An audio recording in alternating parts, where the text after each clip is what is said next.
بسم الله الرحمن الرحيم الحمد لله رب العالمين والصلاة والسلام على رسول الله عليه وسلم أولا ما هذا سكله قلبتي waxaan ka shaqeynay laamiga dheer ee degmada Cadaado meelo ay ka fadhiisteen aan ka qaadaynay biyo shidid ama sameeynay inaan biyaha ka dhuuqno si bulshada isu socodkeeda iyo ganacsiga magaalada u fududaado dabcan meelo badan oo waxa jiray biyo galeen waxaan ku dadaalnaa insha Allah taala meelahaas biyaha ka qaadno waxaan u mahadnaqaa bulshada degmada Cadaado iyo dadka ku nool ganacsatada iyo dhammaan bulshada ururada kala duwan oo si fanaana ula shaqeynaya maamulka shaqadan quruxda badan qaybta ka ah sidoo kale waxaan rabaa inaan qiyaar badan oo baraha bulshada maalmaha soo dhigay ayagana aan inta uga maray fariin ah haddaad baraha bulshada soo dhigay ahayd wacyigelin iyo maamulka dhaliishiisa in hal sax ahaydna shaqadii waa la qabtay hadday ahayd inay dacayad iska noqotana waxaan dhihi lahaa Cadaado laamigeeda inuu qurxoonaado oo shaqeeyo qof walba oo muwaadin kastoo Soomaaliyeed oo reer Cadaado reer Galmudug aad ugu jira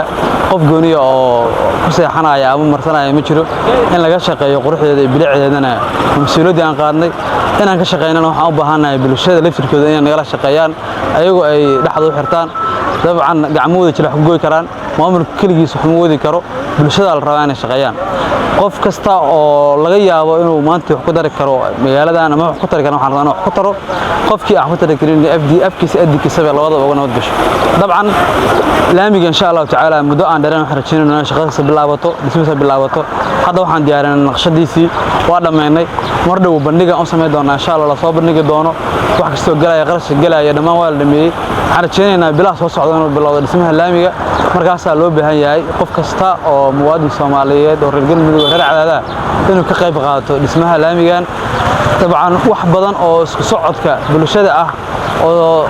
dhammaan gobolada dhexe dalka iyo dalka dhan oo muhiim u yahay bulshada Cadaado kuma jiraan aad iyo aad aan bogaadinaa qiyaarta sharafta leh mar kasta dhanka wanaaga in loo shaqeeyo positive-ka ka hadasha qiyaarta kalena waxaan leenahay Cadaado oo shaqeynaysa garab waxayna u baahan tahay in la shaqeeyana waa ninka rabaa aad iyo aad